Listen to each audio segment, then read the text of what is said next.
All right, guys, the Muslim mindset to have for pretty much guaranteed success in the dunya is actually weird. It's actually counterproductive. It's actually to not chase the dunya, but to chase Allah. It's funny because when you chase the dunya runs away. But when you chase Allah, like all things in dunya, like if Allah wills, it comes to you. It's like when you detach yourself from the dunya, right? Like if you're trying to if you're trying to get this job, you're trying to get money, you're trying to get that wife, right?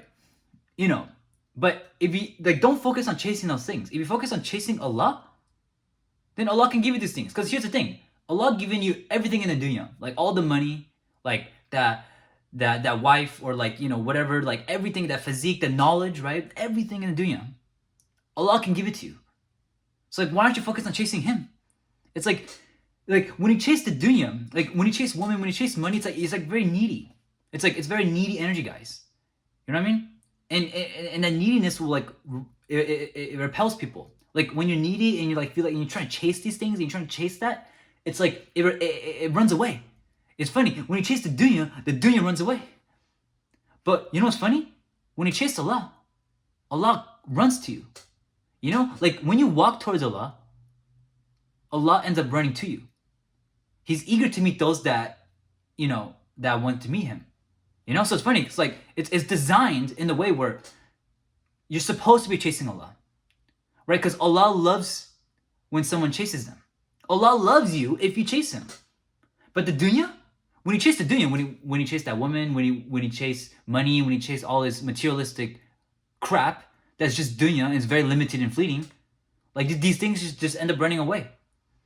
You get repelled because you're just so needy. Like when you don't care about anything, when you don't care about the dunya, it's like, and you just care about submitting your will to Allah. It's like everything in dunya comes, bro. It just comes. It's like because you're attracting it. You're not repelling it. You know what I mean? Like all the money, everything. It just comes. It's like you're attracting things in the dunya rather than like it running away from you, right? Because you're submitting yourself to the source of everything in the universe. Allah is the source of everything in the universe. So when you submit to Him, like you can get the source of anything. Like you can, like everything in the dunya is like it's you can get it. But you have to keep in mind, like paradise, like paradise, like Jannah, like it's way more than what's in the dunya. Like this dunya might seem enticing now, like that car, that money, the fame, like everything. It might seem enticing, but it's all dunya. It's all limited. It's all limited and fleeting. You have to submit your heart to something that is everlasting, right? And infinite, which is Allah. Like you won't truly be fulfilled as a human by worshiping these things, by worshiping the dunya, by worshiping money, by worshiping women, by doing all these things, by worshiping the creation. It's like bro, like you're chasing these things. It's like it's very limited. You won't be fully fulfilled. You're only going to feel fulfilled when you do things for the sake of Allah. When you do things for the sake of the everlasting and infinite, for the sake of something that is timeless, that enriches soul with unlimited amounts of. Because the only way you can fully enrich your heart is by filling your heart with something that's unlimited, which is Allah. You know what I mean? It's like a complexity here, right? You know, it's like the dunya is designed to run away when you chase it. But Allah is designed. He designed, when you chase Allah, it's like Allah wants to meet you, bro. Allah wants to meet you, dude. It's funny. It's like when you chase Allah, it's like everything just works out. Because you're submitting your source under the source of everything in the universe. You're submitting your source under the dunya. Like the source of the dunya is Allah. Like Allah makes everything in the dunya flow. So it's like when you submit to that, then everything in the dunya just comes to you. It's just like, you know what I mean? Like this is what you guys need, bro. You know? Like what it means to be Muslim is to submit to Allah, right? But there's a lot of Muslims that chase the dunya, right? Like make money, all these things. Like okay, dude, it's like, but you can do these things, but for a different intention. Like what I mean? Well, you can build a business, you can make money for the sake of Allah, for the sake of providing for a family, right? If your intention to start a business is so that you can focus on worshiping Allah full time, that's the intention, right? Like my intention for building a business is so that I don't have to focus on getting a 9 to 5, because that's going to eat my time away. Because more time towards myself is more time invested on worshiping Allah. The only thing I'm worried about right now is how can I worship Allah 24/7?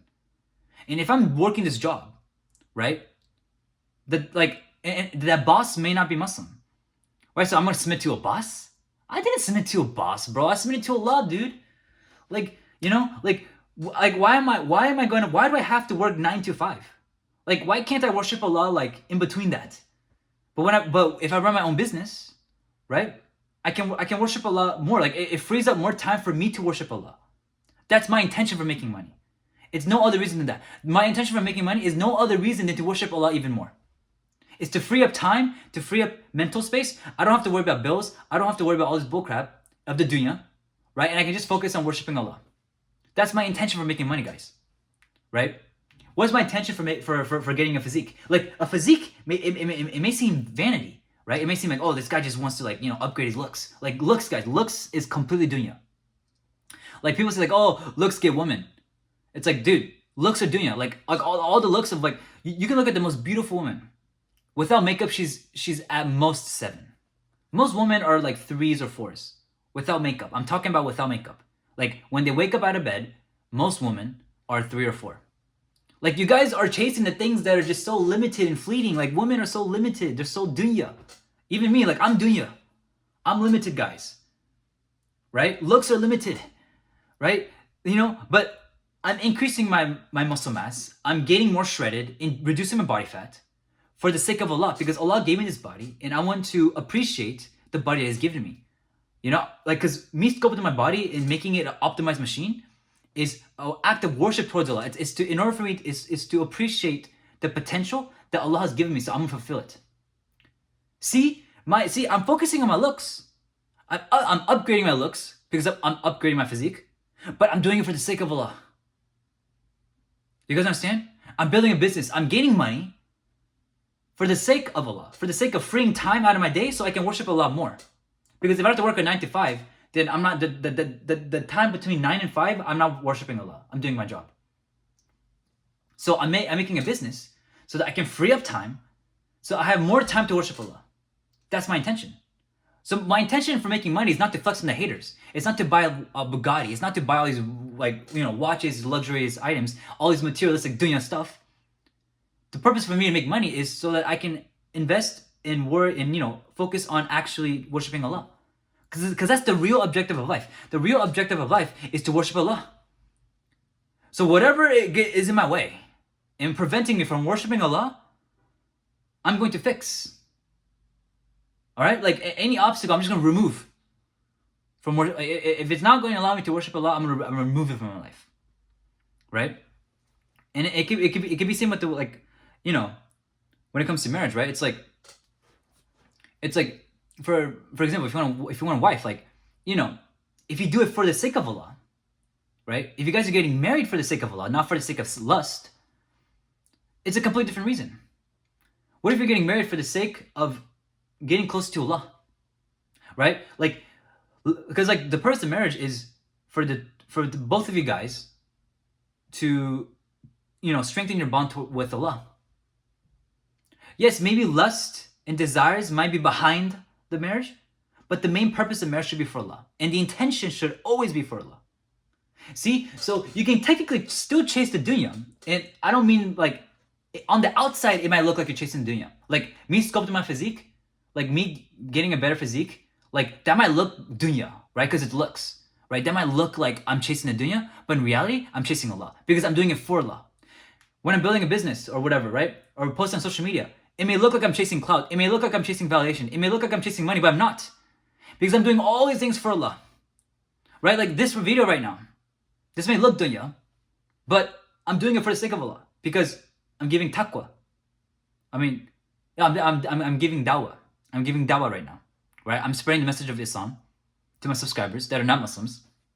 And I'm just providing you a fresh perspective on how I view things. Right? And how I view Allah. So this is like a form of worship towards Allah. You know, it may look dunya, because it looks like I'm trying to chase clout, but I'm not. Because my intention behind it is always for Allah. With marriage, like, if your intention for marrying this woman is lust, and you like want to marry this woman because she's like, you know, like like all you care about is just like, lust, then Allah won't give it to you. But if your intention for marrying this girl is, I'm gonna do it for you, man. I'm gonna do it for Allah. I'm gonna marry this girl for Allah. Then Allah will be like, okay, fine, I'll give you this girl. You see, when you chase Allah, He gives you the things. When you do things for Allah, He'll give you them. It's like when you do things with the intention of Allah, like everything in the dunya just comes. Right? So like on the outside, it may seem like superficial. On the outside, like, oh my God, this guy is like, chasing his physique. He's chasing money. It's like on the outside, it may look like that, but the intention needs to be different, right? Because one person could be chasing for money just to flex and just to make money, right? One person could be chasing money and building business for the sake of Allah. It's a completely different intention. The intention is always there. Like the intention has to be for Allah, right? So this is what it means to be, like, live life as a Muslim. And this is the mindset you guys need. It's like, everything in the dunya, it just comes when you submit to Allah. Because Allah's source of everything is the source of everything in the universe. So when you just submit to the source, then everything in the universe just ends up coming because it's the source, right? Isn't Allah the source of the universe? Like, guys, this is how it goes, guys. Like, guys, this is crazy. Guys, come on. Like, this is the type of thinking like we need as Muslims. This is the type of thinking we need. And this is the type of mindset that's going to guarantee success.